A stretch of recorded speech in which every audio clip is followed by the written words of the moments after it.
Ed O'Neill plays babysitter to a wealthy brat in Dutch.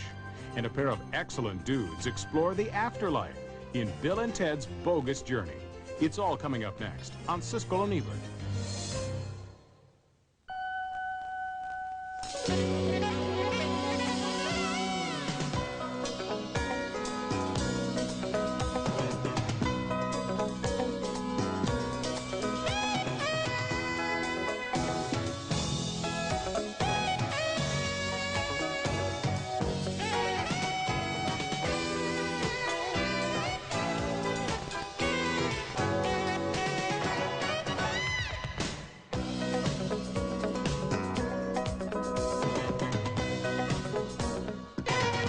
First name? No.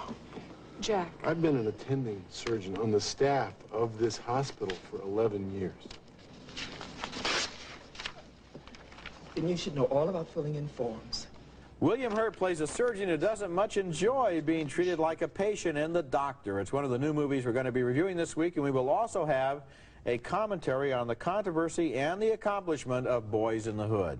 I'm Roger Ebert of the Chicago Sun-Times. And I'm Gene Siskel of the Chicago Tribune, and our first film is The Doctor, which reunites the talents of director Randa Haynes and actor William Hurt, who last collaborated on the beautiful love story, Children of a Lesser God. And this time the results are almost as good, thanks mostly to Hurt, who is superb as a self-centered heart surgeon who himself becomes a patient, and while being treated, learns to open his own heart.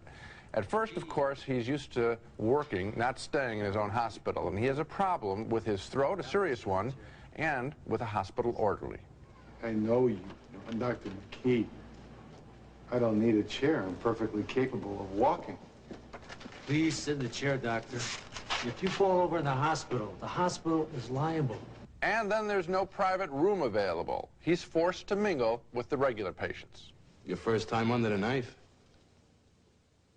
I bet you feel like you don't know what's going on, am I right?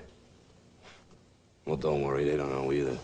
And he loses his temper when his doctor fails to show up for an appointment. I was told this was to be a daily treatment. Well, I'm sorry, I don't make the rules. Why don't we, from now on, in this hospital, we should drop "I'm sorry" from conversation, okay? Let's just assume it begins every sentence. His eyes open to what normal patients have to go through. Hurt fires the doctor he originally picked to heal his cancerous throat. She's all business, like he was. Look, doctor, I know how you must be feeling. That's the problem. You don't have the first idea what I'm feeling. Those scenes might make the doctor seem like nothing more than a picture that just rails against today's impersonal medical system, but it's more sophisticated than that. I enjoyed it most of all for William Hurt's portrayal of a skilled worker, a doctor. You believe that you're watching a real doctor up there, and also for the way he portrays the emotion of carrying around a possibly crippling, if not fatal, illness. William Hurt is as good as any actor working today. I think his choices are fresh, and the way he relates to both the men and the women in his life is always compelling. I saw a real person on the screen, despite some of the gimmicky plot elements in the picture. I think this performance is really worth an Oscar nomination, but then William Hurt's work usually is. I was enormously moved by this movie and involved in the movie. It involved me in terms of all the details, all the knowledge it had about a hospital and about surgery, about heart disease, about cancer, about the way people relate to possibly fatal illnesses. I liked all of that, and then, of course, I loved William Hurt's performance. It was completely convincing. You know, this is the same plot structure, if you will, as regarding Henry. Of course. A very busy man who doesn't stop for anybody or anything, has a catastrophe happen to his life, and through that he learns to be a human being. But the difference is between night and day, because regarding Henry is just formula, and this movie is human, it's detailed, it's convincing. There's one beautiful moment where William Hurt makes a great choice. There's a joyful moment somewhere in the picture. Yeah. It's almost balletic. I think if you know what I'm talking about. He goes with, you know, they talk about how great Brando is. Brando wouldn't have done that move any better. Over the top. You ought to mention the two actresses in the movie, Christine Lottie and Elizabeth Perkins, his wife, and the dying cancer patient who he meets when he goes through treatment. His relationships to these two women help to illuminate everything else in the film. Very good picture. It's a very, very good picture. Okay, next movie. Our next movie is Dutch, which tells the story of a private war between a very angry young boy and a man who wants to be his friend. The movie stars Ed O'Neill, star of Married with Children on TV, as a guy named Dutch who's in love with the ex-wife of a millionaire.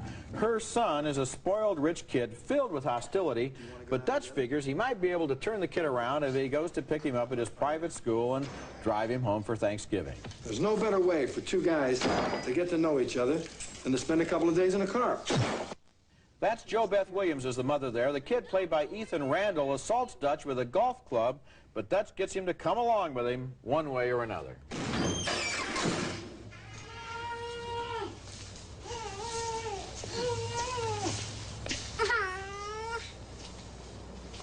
What do you like to do for fun?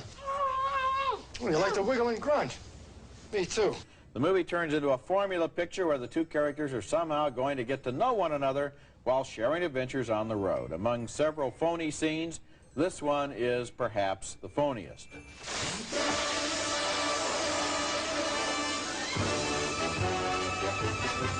Is that your most pathetic look? This is my death to you look. That's not gonna get us a ride. Be pathetic!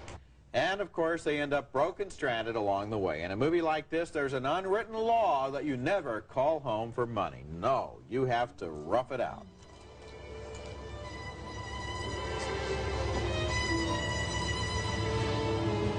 It's a real strange country out there when you get a movie like this written and produced by John Hughes. This bears a passing resemblance to Hughes's wonderful movie Planes, Trains, and Automobiles, which was also about an odd couple on the road home for Thanksgiving and all of their adventures and all of the reasons why they couldn't just pick up a phone and end the movie right then and there by getting some easily obtainable help. The movie has a lot of problems, but the basic one is it's not much fun to spend any time with this obnoxious kid who is presented as if the young William Buckley had been possessed by demons.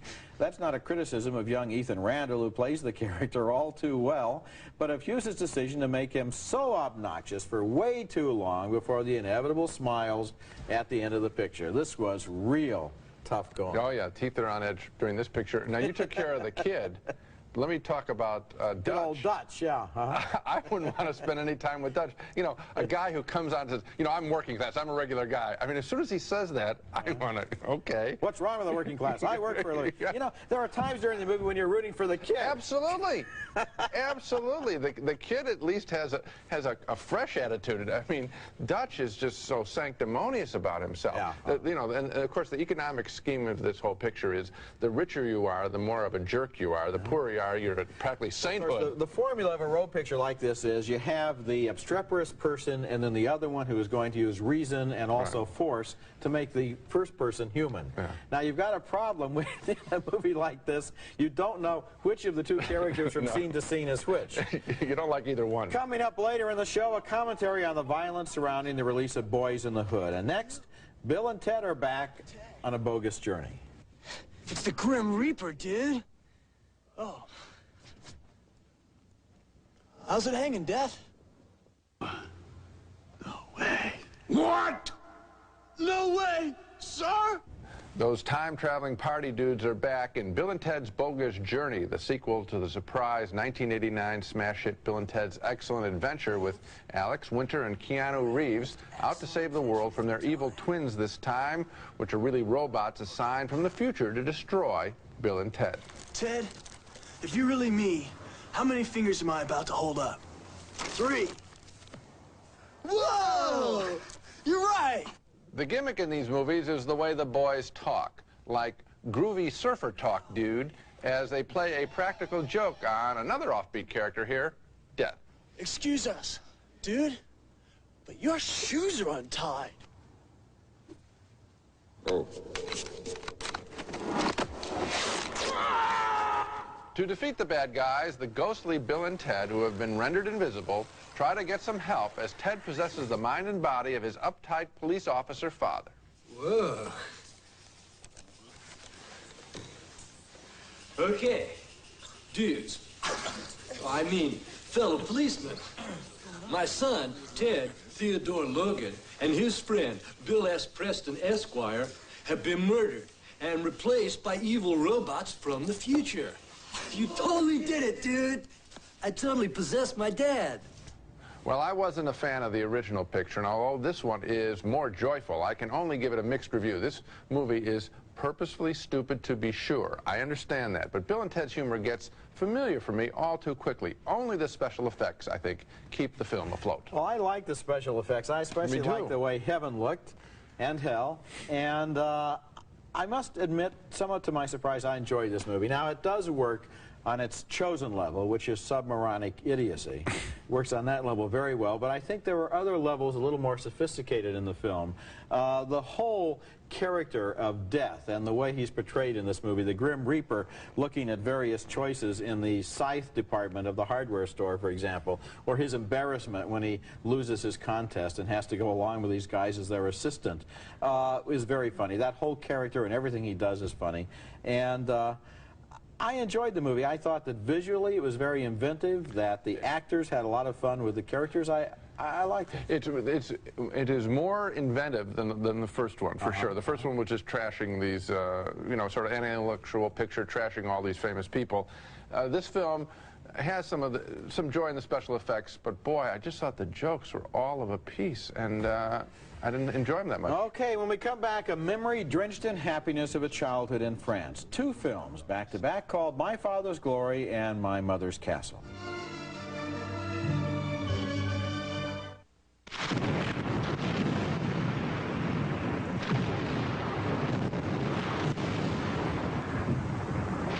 A boy from the city and his new friend from the countryside thrill to the wonders of nature in My Father's Glory, one of a pair of new French films that are opening one after another around the country and made a very deep impression on me. The other film is named My Mother's Castle, and together they tell a story based on the memoirs of Marcel Pagnol, the great French author whose family's vacations in Provence during his childhood provided his sharpest memories. Et les vacances étaient finies.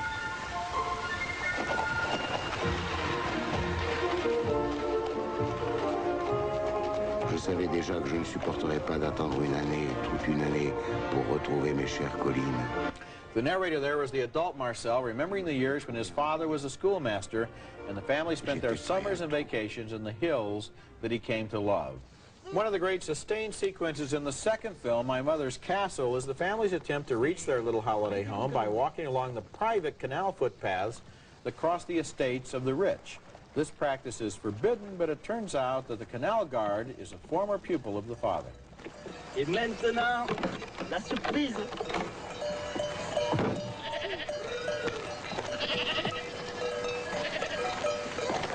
Le carrefour de quatre saisons.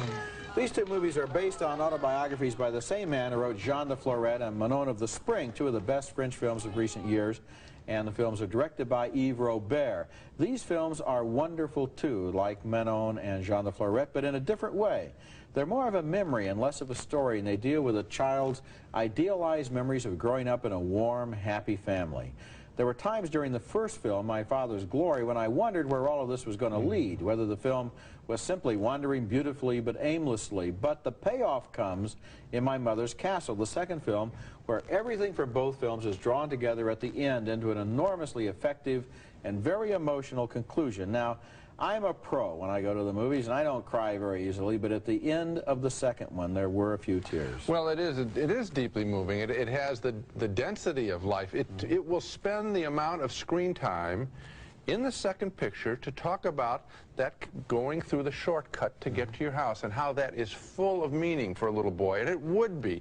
And having your father's ethics challenged, then being in jeopardy, being humiliated. It's a really maturing episode there, and I would say that there is 45 minutes spent on that, 30, 45 minutes, something like that, and it's worth it. The love that he has for his mother and how afraid she is of that dog and of the guard who comes along.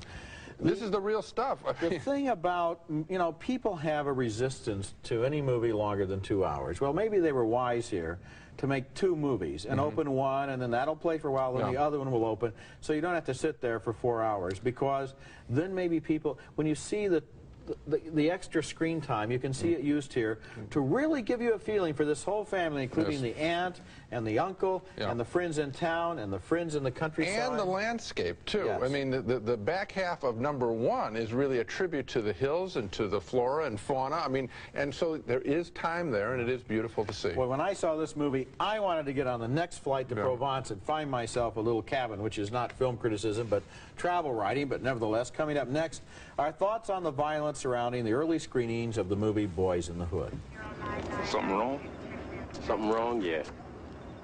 As was widely reported this past week, violence broke out in and around more than 20 theaters nationwide that were showing the critically acclaimed movie Boys in the Hood. Now, I don't want to be an apologist for gun-toting gang members who go to the movies looking for trouble, but I do think that Columbia Pictures, which released the film, could have acted more responsibly in the way they promoted this movie, particularly in its coming attractions trailer, a 2-minute mini-film that played in hundreds of theaters nationwide for the last couple of weeks.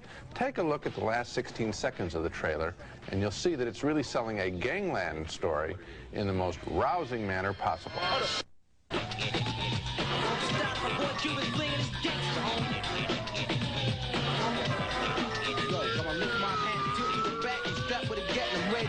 Hey, yo, Q, watch out, mother... Now look at that bottom line just below the title at the end of the trailer. Increase the peace. That's the real mission of the film, as written and directed by John Singleton. But you'd hardly know it from the trailer. Indeed, here are some scenes from Boys in the Hood that didn't make it into the trailer. They're effective, but too gentle, I guess, as a mother welcomes a college recruiter into her home to talk to her football star son. How you doing? You were at the game against Washington, right? Yes, I remember. That was a good game. You picked up 276 yards in that game, huh? That's pretty impressive. And here's a well-written scene that you might not guess is in the picture based on the trailer. You say you want to wait till you get married first, right? Oh, look at me, right? Yeah. And I say that I'm going to be the one who marries you. So, technically, it don't make no difference whether we do it now or later. We're still going to get married, right? You'd never guess that Boys in the Hood was about those people. Indeed, it's really the story of a bunch of kids trying, with the help of their parents, to beat the gang violence that infects their neighborhood in South Central Los Angeles. But Columbia Pictures went after the action crowd, and a distorted message was sent out about Boys in the Hood. The resulting violence shouldn't come as that much of a surprise. I agree with you about the trailer and about the television ads on the movie, but I had an interesting conversation yesterday with Frank Price, the president of Columbia Pictures, who said that he had screened both the trailer and the TV commercials very carefully, and he defended them. He claimed that it didn't present it as a gang picture, that it presented a lot of the different things that were in the movie, and that it tried to indicate that it did have entertainment values, it did have action, but that it wasn't a gang picture. I really don't agree with him. I think we looked at the trailers a little bit differently. But what he did say was that starting this week, they're going to go toward quote ads, which is frequently the case in the second week of a movie that gets such good reviews. And this one had fabulous reviews from practically every critic in the country. And I think that's good because that will help to get the message out that this is a very special picture for all audiences, for people of various groups, from various racial groups, from various age groups, and that's who it's aimed at. It's not just the kind of picture that a lot of people thought it was, as you point out, on the basis of those ads. I looked at my comments were based on the trailer, because I looked at there are at least 10 TV ads, and one of them is a quote ad, in fact, featuring you, because you wrote a review based on, from Cannes, a very positive. So the TV ads weren't as inflammatory as I would say as the trailer. The trailer, and I've looked at this stuff, the trailer is selling. It's an action sell. In the lingo of the ad campaigns, it's an action sell, a hard action sell. So to the degree that we... When I saw the trailer, let me prove it to you. Okay. When I saw the trailer before I saw the movie, and I knew that you'd like this picture, I was thinking, what's this? Well, a week before the movie opened, I criticized the trailer in a newspaper article and said it makes it look like a gang movie. So the message is, it's not a gang movie. It's a very, very good movie, and it's a movie for everybody. Okay. When we come back, a video pick of the week, the latest film by Woody Allen. Mary Clary thinks her zipper bags are the best and will never switch to Gladlock zipper bags. That's right, never. But Mary Clary, what do you say we lock you in this phone booth here with either your bag filled with angry bees or a Gladlock bag filled with angry bees? You see that green color change seal there, Mary? That shows you the Gladlock bag is closed. Your bag doesn't have a green seal. You know, change is good. I'll take the Gladlock zipper bag. Just kidding, Mayor. When it really counts, don't get mad. Get glad like zipper bags. Now it's time for our weekly video segment, recommendations of movies on home video that you might enjoy renting or owning. And my pick this week is Alice, the most recent film by Woody Allen, an enchanting comedy that stars Mia Farrow as a rich but unhappy Manhattan woman who finds a mysterious old man in Chinatown who can promise her happiness. That's the veteran character actor Key Luke is the acupuncturist there. This was his last performance before his death, and it's a good one as he wisely tries to draw Farrow away from the cares of the world and into another reality where she can cast spells, become invisible, and fly through the skies. Woody Allen's Alice is available both on tape and Laserdisc, and it's a good movie. It's smart, mystifying, and funny. And now let's take another look at the movies we reviewed on this show. 2 thumbs up for The Doctor, and especially for William Hurt's wonderfully textured performance as a surgeon who gets a taste of his own medicine. 2 thumbs down, though, for Dutch, a movie in which an obnoxious kid is tamed by an adult who is just about as obnoxious. A split decision on Bill and Ted's Bogus Journey. Gene thought the jokes got tired, but I liked the visual invention and offbeat humor. And finally, 2 thumbs up enthusiastically for the 2 French films, My Father's Glory and My Mother's Castle. They were a heartwarming and emotional story of growing up in France. Maybe I can give one suggestion on Boys in the Hood. People are asking me, well, I want to see the picture. When should I go? I'm saying stay away from the last show on the weekend nights. Gang member, go to a dinner show. The gang members tend to sleep in for those. Actually, as this movie seems to be developing, and also with New Jack City, all the trouble is on opening night. There hasn't been any trouble since then, and people are safely going to theaters all over the country. That's it for this week. Next week we'll be back with Kathleen Turner playing a private eye named V.I. Warshawski, and Mel Brooks trying to live the life of a homeless person in Life Stinks. That's next week, and until then, the balcony is closed. Did you know that Wesson Light cooking spray has less than 1 calorie per serving? Wesson Light, less than 1 calorie. Rice-A-Roni, the San Francisco treat. Now with 30 flavors, you can serve it every day for a month and never serve the same dish twice. Kraft Touch of Butter spread. It's made with rich, creamy butter, so when Kraft Touch of Butter says buttery taste, believe it. A touch of real butter makes a real difference. Louisiane is specially blended for iced tea. That's why people who like iced tea love Louisiane. Available in regular or decaf.